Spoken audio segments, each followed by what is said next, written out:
오늘 창세기 22장 1절로 14절 말씀을 통해서 마지막까지라는 제목을 가지고 말씀의 은혜를 나누고자 합니다. 집신을 만들어서 생계를 꾸려나가는 부자가 있었습니다. 아버지와 아들이 집신을 만들어서 시장에서 파는데 이상하게 아버지가 만든 집신은 불티나게 팔리는데 아들이 만든 집신은 영 팔리지가 않는 겁니다. 아들이 궁금했어요. 아무리 봐도 아버지 집신이나 자기가 만든 집신이나 똑같은 것 같은데 아버지 집신은 잘 팔리고 자기 집신은 안 팔리는 거예요. 그래서 아버지에게 물었어요. 왜 아버지 집신이 잘 팔리는데 제 것은 안 팔립니까? 그런데 아버지가 안 가르쳐줘요. 아무 말도 안 하는 거예요. 아버지, 비결이 뭡니까? 좀 가르쳐 주세요. 안 가르쳐 주는 겁니다. 그러다가 그의 아버지가 돌아가실 때에 대해서 숨을 이렇게 헐떡이는데 아들이 다시 아버지에게 물은 거예요. 아버지 집신이 잘 팔리는 비결이 뭐예요? 빨리 돌아가시면 알려주세요. 근데 그 아버지가 그러더니 그 한마디 하고 죽었어요. 그래서 그 말을 듣고 아들이 자기가 만든 집신과 자기 아버지가 만든 집신을 딱 비교해 보니까 아버지가 만든 집신은 이 부풀어기가 하나도 없는 거예요. 끝까지 잘해서 마지막으로 만든 다음에 부풀어기를 다 잘라서 부풀어기가 없고 자기가 만든 집신은 부풀어기가 여전히 남아있는 거예요. 그러니까 마무리가 아버지가 만든 집신은 마무리가 깨끗하게 되어서 잘 팔리고 자기가 만든 집신은 잘 만들었지만 마무리가 잘 안 돼서 부풀이가 여전히 남아있으니까 사람들이 아들이 만든 집신을 안 사왔던 것입니다. 일반적으로 이런 말을 합니다. 마무리는 1%의 수고가 들어가지만 100%의 효과를 가져온다 라는 말을 있어요. 그만큼 마무리를 잘 짓는다는 것이 중요하죠. 우리 인생도 마찬가지입니다. 인생의 시작도 중요하지만은 마지막이 더 중요합니다. 만약에 처음에는 그 누군가가 정상의 삶을 살다가 마지막에 골짜기 인생으로 끝나버리면 어느 누구도 그 사람은 참 복된 인생을 살았다고 말하지 않습니다. 반대로 처음에는 골짜기에 살았지만 마지막에는 성전상의 삶을 살게 되면은 그런 삶, 또 그런 인생을 가리켜서 행복한 인생 혹은 성공적인 인생이라고 평가를 내립니다. 여러분 올림픽 경기에서 올림픽 육상 경기에서 누가 금메달을 걸게 되던가요? 처음 스타트를 잘한 사람입니까? 중간에 1등으로 달린 사람입니까? 아닙니다. 마지막 고린 지점에 먼저 도착한 사람이 금메달을 목에 걸게 됩니다. 우리 인생도 마찬가지입니다. 건강한 인생 혹은 행복한 인생은 마지막까지 건강해야 하고 행복해야 합니다. 60이 넘어 예수 그리스도를 영접한 사람이 있었습니다. 60평생 자기 분야에서 최선을 다하며 열심히 살아온 사람이 있습니다. 그런데 그분이 나이 60이 돼서야 예수님을 영접하게 됐습니다. 예수님을 영접해 보니까 자기가 60평생을 헛살았다 생각이 들었던 거예요. 나름대로 자기 분야에서 열심히 살았지만은 하나님을 믿지 않았던 거로 그저 자기의 어떤 욕심, 어떤 자기가 원하는 삶을 살았기 때문에 하나님의 나라에 내가 합당치 못한 삶을 살아왔구나. 그것이 깨달음이 왔어요. 그래서 아직 2년이나 남아있지만은 조견들을 했습니다. 그리고 그리스도 예수 안에서 깨달은 진리를 붙들고 다른 사람들을 위하여 이제는 내가 하나님의 나라를 위하여 주님의 이름으로 봉사하고 헌신하는 삶을 살아야겠다고 해서 그 60세에 자기의 모든 시간을 주님의 이름으로 헌신하는 삶을 살았습니다. 대학교를 졸업한 후에 30년 동안 자기 반에서 나오지 않았던 사람이 있었습니다. 그가 집 밖에 나온 것은 여동생 결혼식하고 어머니가 세상을 떠나갔을 때 딱 2번 외에는 30평생을 방에 머물러 있었습니다. 매일같이 방에만 머무르면서 밥도 자기 혼자만 먹었습니다. 결혼을 생각도 하지 않았습니다. 그 같은 아들을 두는 아버지에게 주변의 사람들이 아들의 안부를 물어보면은 그 아버지가 이렇게 말했다 그래요. 그놈이 방 안에 틀에박혀 있긴 하지만은 그래도 그동안 수천 권의 책을 독파해서 동서고금의 철학과 문학에서부터 천문지리기 일까지 입신의 경지에 있답니다. 그런 그가 50세의 나이로 세상을 떠나고 말았습니다. 사인은 운동 부족으로 인한 장기 손상이었습니다.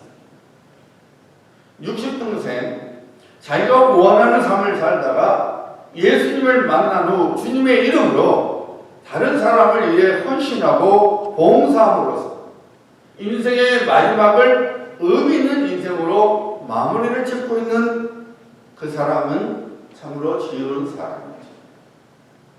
반면에 한 사람은 모든 학문을 깨뜨리고 있었지만은 50평생 방 안에서 자기만을 위하여 살았습니다.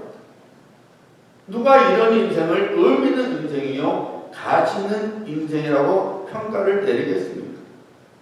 오히려 그는 평생에 자기 가까운 사람들에게 짐이 되는 인생을 살았고 이 세상에 오물 외에는 보태준 것이 하나 없는 쓰레기 같은 인생을 살다간 실패자에 불과할 뿐이죠. 제가 말씀드린 이 2 사람이 이 세상에 처음 태어났을 때는 그 인생의 가치는 비슷했었을 것입니다. 주변으로부터 축하를 받았을 것이고 무엇보다도 부모의 마음에 기쁨이 되는 존재요 사랑의 존재였습니다. 그러나 그들의 마지막 인생은 너무나 다르다는 것을 굳이 설명하지 않아도 우리는 잘 알 수 있습니다.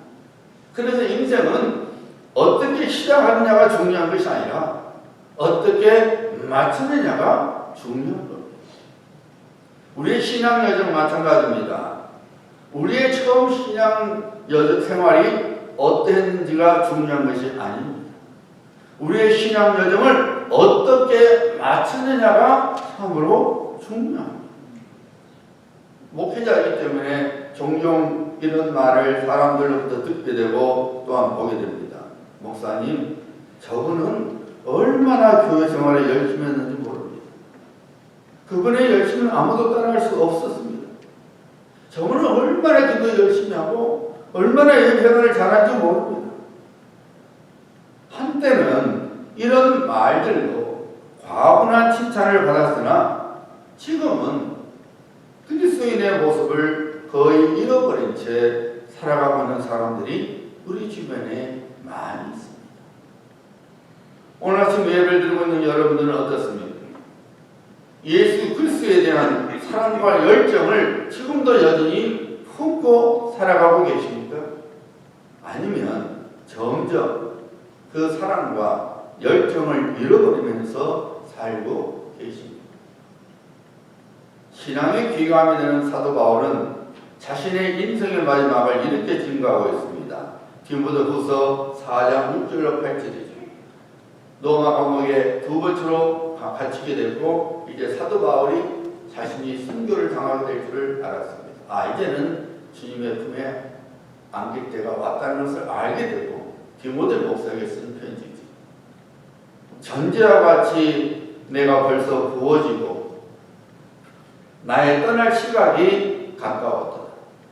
나는 선한 싸움을 싸우고 나의 달려갈 길을 마치고 믿음을 지켰으니 이제 후로는 나를 위하여 의의 멸류관이 예비를 했으므로 주 곧 의로우신 재판장이 그날에 내게 주실 것이니 내게만 아니라 주의 나타나심을 사모하는 모든 자에게도니라. 나의 선한 싸움을 싸우고 나의 달려갈 길을 마치고 믿음을 지켰다.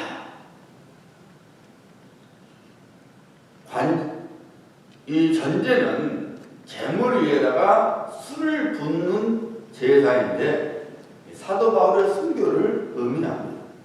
사도 바울이 우리가 잘 아는 대로 한때는 교회를 핍박하는 인생을 살았지만 다메섹으로 가는 도중에 예수님을 만난 후에는 예수님과 그의 교회를 위하여 자신의 한평생을 살았습니다. 주님께서 맡기신 일을 감당할 때에 그는 많은 역사를 했습니다. 많은 퇴장을 맞았습니다. 40에 하나만 매를 5번이나 맞았다고 했습니다.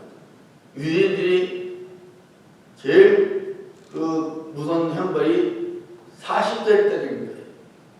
율법에 나와 있어요.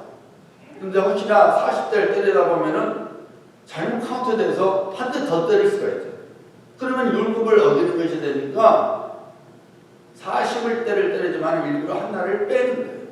혹시라도 잘못해서 율법을 어길까 봐서 39대를 때리는 거예요. 그것을 사도 바울은 5번이나 맞았다고 자기가 말했죠. 강요기업을 당했다고 했습니다. 동족 유대인들로뿐만 아니라 다른 민족 이방인들로부터 공격을 당했습니다. 늘 생명의 위협을 당했습니다. 때로는 헐벗고 때로는 굶주렸다고 사도 바울이 말했습니다. 사도 바울의 신앙 여정에서 그가 가야 할 곳으로 가는 것과 행해야 할 것을 결코 멈추지 않았습니다. 만약에 그의 인생이 고난의 연속과 감옥 안에서의 죽음이 그의 인생의 끝이었다면 사도 바울의 인생은 그야말로 빈 껍데기요 허무 그 자체였을 것입니다. 그러나 사도 바울의 마지막은 무엇이었습니까? 고난과 죽음의 장이 사도 바울의 마지막이 아니었습니다. 만왕의 왕이시오 만군의 주가 되시는 예수 그리스도로부터 의의 면류관, 영광의 면류관, 그리고 생명의 면류관을 받았던 것이 바로 그의 인생의 마지막 열매였습니다. 마지막까지 예수 그리스도에 대한 믿음으로 살아가는 사람이 그에 따른 보상을 받게 됩니다. 그 보상은 썩어질 것이 아니요 일시적인 것이 아닙니다. 썩지 아니하고 영원한 보상입니다. 신앙의 여정에서 마땅히 가야 할 길에서 벗어나지 아니하고 마땅히 가야 할 곳까지 끝까지 믿음의 길을 걸어가는 성도가 결국 하나님께로부터 의의 면류관, 생명의 면류관, 그리고 영광의 면류관을 받는 행복자가 되는 것입니다. 보세요. 저도 한때 뜨거운 믿음을 가졌답니다. 한때 저도 은혜 체험한 사람입니다. 교회에 내가 얼마나 열심히 섬겼는데요. 등등의 고백이 여러분에게 아무런 영적 유익을 가져다 주지 못함을 절실히 깨달아야 합니다. 하나님께서 찾으시는 사람, 하나님께서 받으시는 사람은 마지막까지 선한 싸움을 싸우고 달려갈 길을 달려가는 사람입니다. 지금 그 길에서 혹시나 벗어난 성도님이 계십니까? 지금 그 길에서 주저앉고 있는 성도님이 계십니까? 식어버린 신앙, 비뚤어진 신앙, 사랑을 잃어버린 신앙, 열정을 잃어버린 신앙을 회복해야 합니다.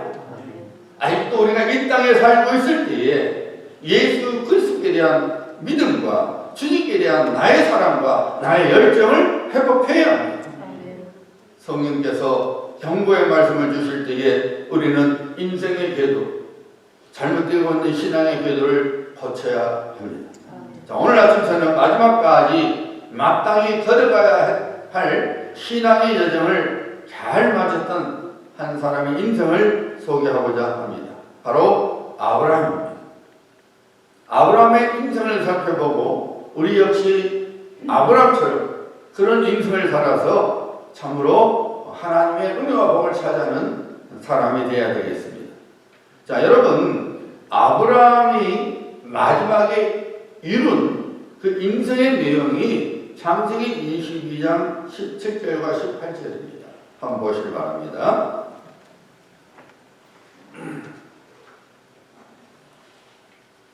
하나님께서 아브라함에게 주신 말씀이죠. 내가 네게 큰 복을 주고 네 씨가 크게 번성하여 하늘의 별과 같고 바닷가의 모래와 같게 하리니 네 씨가 그 대적의 성문을 차지하리라. 또 네 씨로 말미암아 천하 만민이 복을 받으리니 이는 네가 나의 말을 준행하였음이니라 하셨다 아니라. 사실 이 말씀은 일찍이 하나님께서 아브라함에게 주신 약속의 말씀입니다. 그런데 하나님께서 그 약속을 확실하게 재확인시켜 주신 것입니다. 리컨펌을 해주신 거예요. 확실하게 내가 이 복을 주겠다. 네 인생이 이런 복으로 채워질 거라고 하나님께서 마지막으로 결제 도장을 꽝 찍으신 것입니다. 무엇이 아브라함을 하여금 하나님께로부터 약속하신 것을 죄하기밖에 한 것입니까? 아브라함이 어떤 인생을 하나님께 보였길래 하나님께서 약속하신 것을 이제 이제는 너 것이다 하고 결제 도장을 꽝 하고 찍어 주셨느냐 그 말입니다. 아브라함은 마지막까지 하나님을 믿는 신앙을 갖고 살았습니다. 그 증거가 바로 오늘 본문 말씀이에요. 하나님께서 아브라함이 과연 그의 약속의 복을 자격이 있는지를 알고 찾습니다. 그래서 독자 이삭을 바치라는 시험 문제를 내셨습니다. 오늘 본문 말씀에 분명히 나와 있죠. 하나님이 아브라함을 시험하셨다고 했어요. 테스트하셨다는 거예요. 템트 유혹하신 것이 아니라 테스트하신 거예요. 정말 아브라함이 내가 약속한 복을 받을 그릇이 되는지, 정말 내 복을 받아도 되는지 하나님께서 테스트하기를 원하셨습니다. 그 테스트 내용이 백세에 얻은 아들 이삭을 번제로 바치라는 것이었어요. 여러분, 오늘 창세기 22장 전에 보면은 아브라함이 어떤 인생을 살아왔는지를 알 수가 있었어요. 보면은 아브라함은 많은 가축들을 소유하고 있었습니다. 당시의 가축은 재산의 척도였습니다. 짐승대가 많았다는 것은 그만큼 아브라함이 큰 부자였다는 것입니다. 그리고 아브라함은 자신을 보호할 수 있는 개인 군사 318명이 있었습니다. 주변 민족들이 아브라함과 부딪히지 않으려고 자기들이 자청해서 찾아와서 아브라함과 평화조약을 맺었습니다. 그런데다가 그토록 원하는 아들까지도 갖게 되었습니다. 아브라함은 어느 것 하나 부족함이 없는 인생을 살고 있었습니다. 바로 이런 인생을 살고 있었던 아브라함에게 하나님께서 시험 문제를 내놓으신 것입니다. 이런 글을 봤어요. 어떤 사람이 산에 올라가게 됐습니다. 산 경치에 흠뻑 빠져서 콧노래를 부르면서 즐거운 시간을 가졌습니다. 한참 가다 보니까 산과 산을 연결해주는 줄로 만든 다리가 있었습니다. 그 다리를 건너는 도중에 갑자기 산 골짜기로부터 세찬 바람이 불더니 다리를 흔들어대기 시작했습니다. 다리가 세차게 흔들리니까 그 사람이 혹시라도 떨어질까 봐서 그 줄로 만들어진 다리를 꽉 붙들고 있는데 워낙 바람이 세게 분지라 금방 줄이 끊어질 것 같은 두려움이 찾아왔습니다. 저는 사색에 대해서 기도했어요. 하나님, 저 좀 살려주세요. 바람 좀 멈추게 해주세요. 저를 살려주시면 제 재산의 절반을 하나님의 사업을 위하여 헌금하겠습니다. 이거하면 별소리가 다 나오죠. 그런데 그 기도를 하자마자 정말로 거짓말같이 바람이 멈췄습니다. 그 사람이 아유, 살았구나. 안도 한숨을 쉬고 다리를 다시 건너는데 가만히 생각하니까 재산 절반을 헌금하기는 너무 아까운 거예요. 그래서 에이, 적당히 좀 하지 뭐. 이 생각하자마자 다시 세찬 바람이 불었습니다. 깜짝 놀라서 그가 이렇게 소리쳤대요. 아이고 하나님, 농담도 못합니다. 우스갯 이야기지만은 우리 마음의 간상을 보여주고 있는 이야기죠. 일반적으로 사람들은 육신적인 형편이 좀 나아지면 스스로 교만에 빠지거나 안일함에 빠지는 실수를 범하게 됩니다. 형편이 어려울 때는 그토록 하나님을 찾고 또 찾으면서 하나님의 은혜를 구하는 인생을 살아가지만 그 하나님의 은혜를 인하여 형편이 좀 나아지고 문제가 좀 해결되고 하면은 그만 하나님을 찾는 마음, 하나님을 의지하는 마음을 놓아버립니다. 탈무드에 이런 말이 있어요. 술이 입에 들어가면 비밀이 그 입으로부터 새어나온다. 재물이 마음에 들어가면 영혼에 대한 관심을 잃어버리게 된다. 사람이 술이 많이 취하게 되면 말이 많아지죠. 그죠? 마음속에 있는 비밀이 다 나와버렸어. 근데 재물이 마음속에 들어가게 되면 영혼에 대한 관심이 없어진다는 것입니다. 그래서 신명기 8장 17절과 18절은 이렇게 선포하고 있죠. 그러나 네가 마음에 이르기를 내 능력과 내 손의 힘으로 내가 이 재물을 얻었다 말할 것이라. 그러나 네 하나님 여호와를 기억하라. 그가 네게 재물 얻을 능을 주셨느니라. 우리들은 내 힘으로, 내 능력으로 내가 이 재물을 얻었어. 내가 이 힘을 갖게 된 거야. 하지만 하나님께서 말씀하시기를 하나님께서 내가 너한테 그 재물을 얻을 능력을 줬단다. 이 말씀. 여러분, 우리 인생을 이끌어 주신 분은 하나님이십니다. 우리의 직장과 우리의 생업을 통하여 우리에게 물질을 공부해 주신 분은 우리 하나님이십니다. 지난 주일에 말씀드린 대로 우리 소유의 주인이 하나님 되심을 결단코 잊어버리지 말아요. 우리가 그것을 잊어버리는 순간 우리는 교만의 죄에 빠지고 맙니다. 그리고 이어서 영적 안일함에 빠지고 맙니다. 대학생 청년들이 많이 신청하는 목사님이 이런 이야기를 했어요. 자기 교인 중에 삼수생이 있었답니다. 삼수생이었으니 대학에 들어가기 위해서 얼마나 공부를 열심히 했겠습니까? 그런데 그 바쁜 와중에도 한 번도 주일 예배와 주중 예배를 빠지지 않고 심지어 새벽 제단까지도 그렇게 열심히 쌓더랍니다. 뿐만 아니라 교회 봉사에도 적극적으로 참여를 했습니다. 목사님이 감동을 받았습니다. 삼수생이 나서 공부하느라 바쁠 텐데 저렇게 예배 열심히 하고 교회를 섬기는구나. 그래서 정말로 간절한 마음으로 하나님께 기도했답니다. 하나님, 제발 이번만큼은 저 형제에게 은혜 베푸시사 합격하게 하옵소서. 정말로 그 형제가 원하는 학교에 들어가게 되었습니다. 문제는 그 다음이었습니다. 재수생, 삼수생 시절에는 공부에 쫓기면서도 그렇게 예배 생활과 기도 생활에 열심을 내더니 대학교에 막상 들어가니까 다른 데에 쫓아다니라고 주일 예배를 겨우 지키더라는 거예요.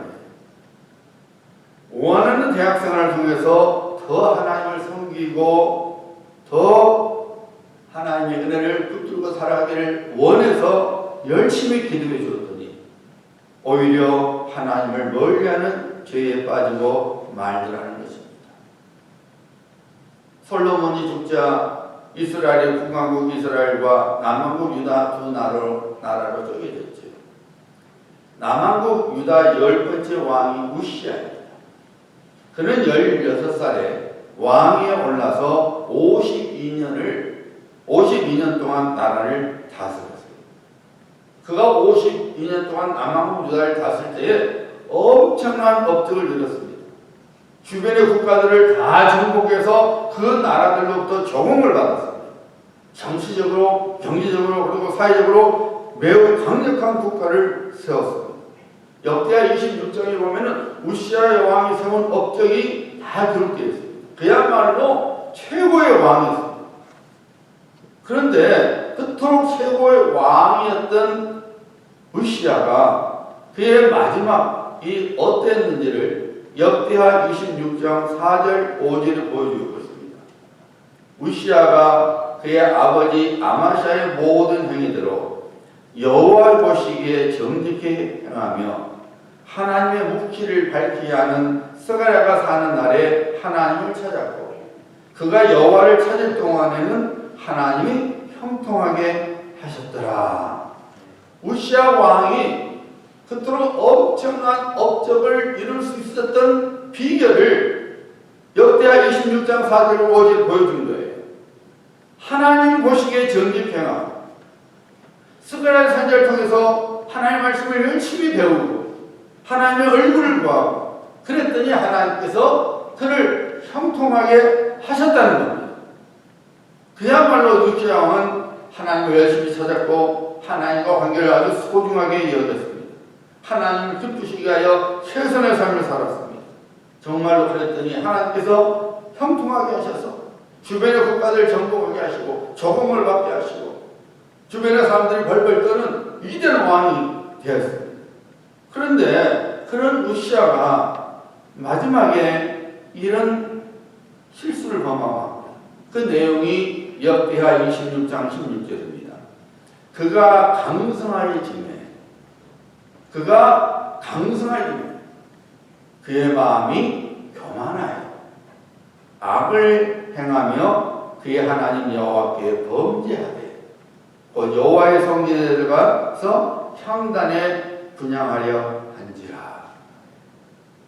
하나님께서 형통하게 해주셨더니 하나님께서 강하게 만들었더니 우시야가 그만 그 모든 공로를 자신에게로 돌리고 말았습니다. 그리고 제사장만이 분향할 수 있는 분향을 자기가 드리겠다고 했다가 제사장이 그것을 말했을 때에 화를 냈죠. 내가 왕인데 니가 된 것이 뭐냐? 순간적으로 하나님께서 그를 치셔서 나병에 걸리게 하셨어요. 우리가 잘 안 들어 우시야 왕은 그 용맹스러운 몸은 언제나 없이 나병에 걸렸어요. 왕궁에 살지 못하고 별궁에 살다가 다른 왕들이 묻히는 왕의 묘에 들어가지도 못하고 따로 묻히고 많은 실패 인생이 되고 말았습니다. 여러분, 우시야 왕이 강력한 나라를 세우고 나서 매일같이 잔치에 빠져서 살지 않았습니다. 게으른 인생을 살지도 않았습니다. 그는 어느 왕보다도 부지런히 일했습니다. 성을 쌓고 곳곳에 건축물을 짓고 군사를 정비하고 최첨단 무기를 도입하고 도시계획을 세우고 백성들이 편히 살도록 농업을 활성화시키고 그래서 자급자족 경제를 이루게 하는 등 그야말로 풍요한 인생을 살았습니다. 문제는 그 모든 애특인 일들에다가 자신의 관심을 쏟아놓으면서 하나님을 찾는 믿음의 행위를 잃고 말았다는 것입니다. 하나님의 얼굴을 구하는 것을 게을리하고 말았습니다. 그 결과가 무엇이었습니까? 자신의 인생을 도와주고 있는 하나님을 잊어버리니까 자기가 쌓고 있는 외적인 업적들만 보였습니다. 그래서 겸손한 마음, 가난한 마음이 없어지고 교만이 그 마음에 가득 차고 말았습니다. 원래 우시야 왕은 하나님과의 교제를 즐거워했고 하나님의 방법대로 살아가고자 애를 썼고 선지자의 도움 속에서 하나님 말씀 배우기를 즐거워했던 사람이었습니다. 이런 것들이 하나님을 후하게 만들었어요. 그래서 하나님께서 그를 도우신 것입니다. 그런 하나님의 도우심을 역대하 26장 15절에 보면 기이한 도우심이라고 했어요. 우시야가 그의 마음을 하나님께 드리고 하나님의 말씀을 기뻐하고 하나님을 예배하는 걸 기뻐하고 하나님과 교통을 기뻐했을 때에 하나님께서 기이한 도우심을 우시야 왕에게 베풀었던 거예요. 그런데 하나님과의 고통, 하나님의 얼굴을 구하는 것, 하나님을 예배하는 것을 잊어버리고 다른 일에 분주하다 보니까 하나님은 은혜는 언제까지 사라지고 자신이 쌓은 업적만 보이게 돼서 그만 교만해졌어요. 제사장들만이 할 수 있는 분향을 드리겠다고 분향을 드리다가 그만 나병에 걸리고 말았습니다. 처음 시작이 참으로 좋았고 그리고 중간도 좋았지만 그의 마지막은 그렇지 못했습니다. 그는 마지막까지 갖고 있어야 할 희망을 잃어버리고 말았습니다. 외형적인 성공과 그 성공에서 오는 교만함과 안일함으로 인하여 하나님께 보여드려야 할 모습을 잃게 되어 그것이 그만 올무가 되어서 결국 비참한 인생에 빠지고 말았던 것입니다. 아브라함은 외형적으로 풍족하게 갖추어진 인생을 살고 있었습니다. 하나님께서는 그런 아브라함이 여전히 하나님을 사랑하고 하나님과의 관계를 중요시 여기고 그리고 하나님의 말씀에 순종하는 일을 시험해보고자 하셨습니다. 그래서 아브라함이 뒤로 나자빠질 정도의 요구를 하신 것이죠. 보기 싫어진 이삭을 번제물로 바치라고 명하셨습니다. 이삭을 번제물로 바치라는 것은 곧 아브라함의 모든 것을 요구한 것입니다. 가진 것 중에 10분의 1을 내는 정도의 요구가 아니라 전부를 요구한 것이죠. 여러분들이 만약에 아브라함의 입장에 있다고 가정했을 때에 여러분들은 어떤 행동을 하나님께 보여드릴 수 있다고 지금 생각하십니까? 아브라함이 지금 부족한 상황 속에 있지 않았습니다. 갖출 때가 많았습니다. 부자였습니다. 힘이 강했습니다. 주변의 사람들이 아브라함의 눈치를 볼 정도로 강력한 인생을 살았습니다. 그야말로 풍부한 중에 있었습니다. 그런 아브라함에게 이삭을 바치라는 명령을 내리셨습니다. 아브라함은 풍족한 인생을 살고 있었지만 강력한 인생을 살고 있었지만은 하나님을 실망시키지 않았습니다. 자신의 전부라 할 수 있는 이삭을 번제물로 바치라는 하나님의 말씀에 온전히 순종을 합니다. 하나님께 등을 돌리지 아니하고 하나님의 말씀에 온전히 순종합니다. 그의 인생을 통틀어서 이제 내 결탁도 경험하지 못했고 앞으로도 경험하지 못할 절대적인 위기 상황 속에서도 아브라함은 하나님과의 끈을 놓치지 않았습니다. 마지막까지 아브라함은 하나님을 경외하는 신앙을 붙들고 살았습니다. 그러니 하나님께서 말씀하셨잖아요. 이제야 네가 나를 경외한지를 내가 알았다. 하나님께서 정말 네 믿음이 진짜구나. 나에 대한 사랑, 너의 사랑이 진짜구나.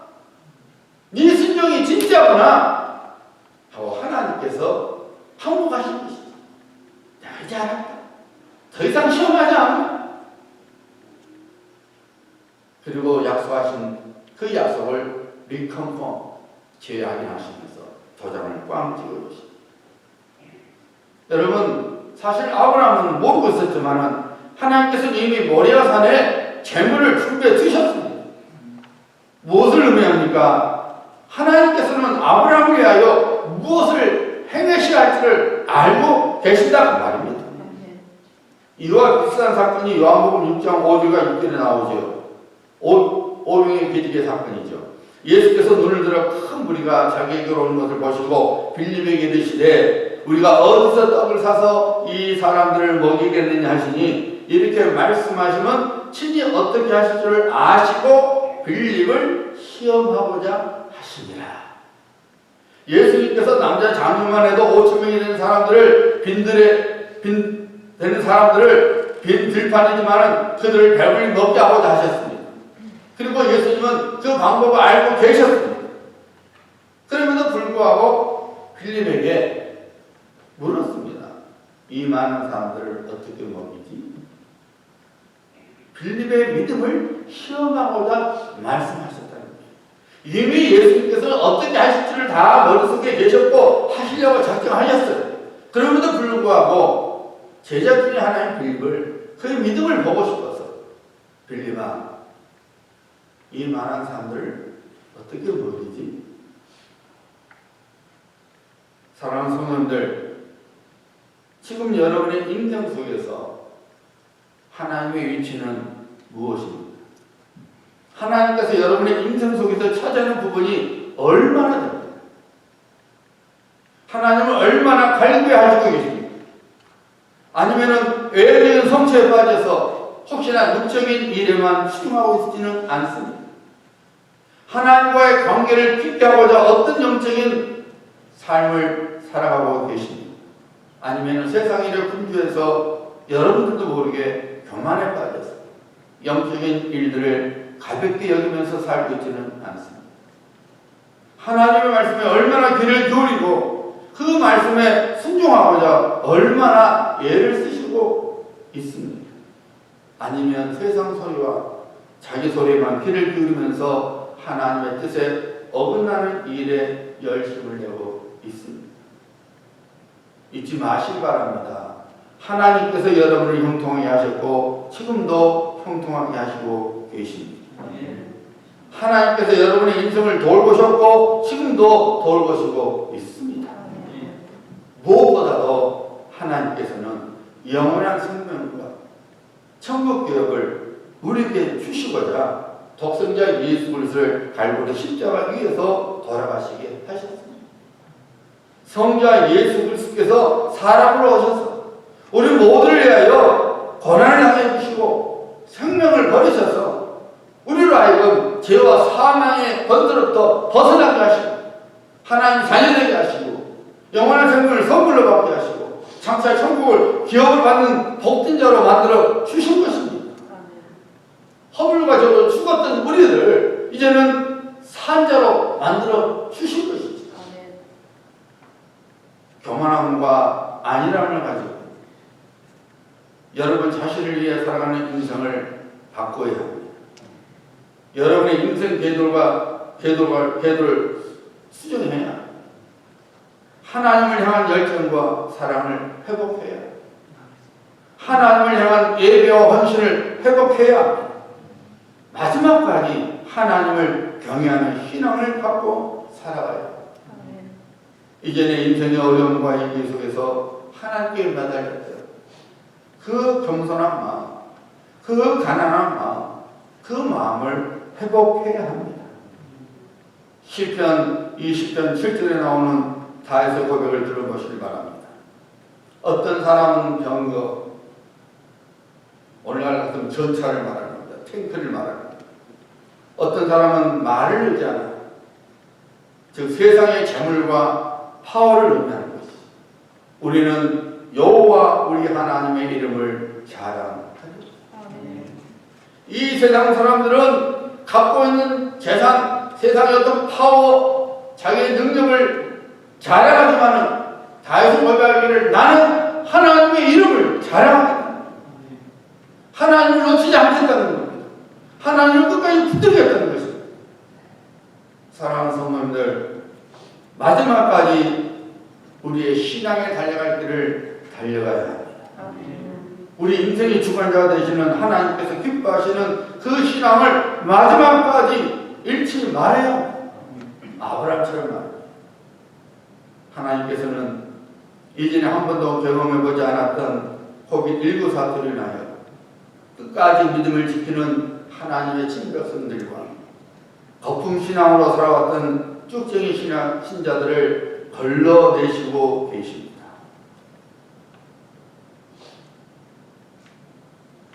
코비드19로 인하여 여전히 하나님의 은혜를 삼하고 하나님의 온전히 마음을 드리는 성도들이 있는가 하면 코비드19로 인하여 오히려 하나님을 찾는 마음을 놓쳐버리고 거품신앙이 드러나는 자들이 우리 주변에는 눈에 훤히 보이게 있죠. 하나님께서는 알곡과 쭉정이를 지금 분리시키고 있는 겁니다.